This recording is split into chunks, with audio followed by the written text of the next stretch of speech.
ঈদ উল ফিতরের নামাজ আদায়ের সঠিক নিয়ম।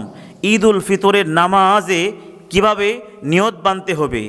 বাংলাতে নিয়ত এইভাবে: ঈদ উল ফিতরের 2 রাকাত ওয়াজিব নামাজ অতিরিক্ত 6 তাকবীরের সহিত এই ইমামের পিছনে ক্যাবলামুখী হয়ে আদায় করতেছি, এটা বলে কান পর্যন্ত হাত তুলে তারপর বেঁধে নিবে।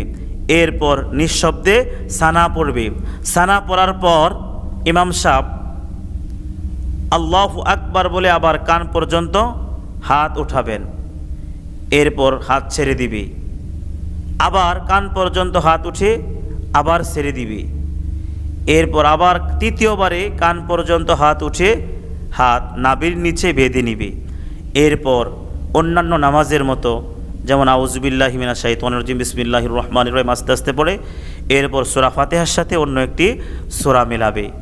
এরপর স্বাভাবিক নামাজের মতো রুকু সাজদা করে দ্বিতীয় রাকাতের জন্য উঠে যাবে। দ্বিতীয় রাকাতে আউযুবিল্লাহি বিসমিল্লাহ আস্তে পড়ে সূরা ফাতিহার সাথে অন্য একটি সূরা মেলাবে। সূরা মেলানোর পর রুকুতে যাওয়ার পূর্বে অতিরিক্ত আরও তিনটি তাকবীর দেওয়া লাগবে। আল্লাহু আকবার বলে কান পর্যন্ত হাত তুলে ছেড়ে দিবে, আবার আল্লাহু আকবার বলে কান পর্যন্ত হাত তুলে আবার ছেড়ে দিবে, আল্লাহু আকবার বলে কান পর্যন্ত হাত তুলে আবার ছেড়ে দিবে। চতুর্থ তাকবীর আল্লাহু আকবার বলে রুকুতে চলে যাবে। এরপর রুকু তাসবিহ, এরপর সাজদা তাসবিহ করে এইভাবে স্বাভাবিক নামাজের মতো নামাজ আদায় করবে। নামাজ আদায়ের পর সালাম ফিরানোর পর ইমাম সাহেব 2টি খুতবা পাঠ করবেন। খুতবা শোনা, মনোযোগ দিয়ে খুতবা শুনতে হবে। খুতবা শোনা ওয়াজিব।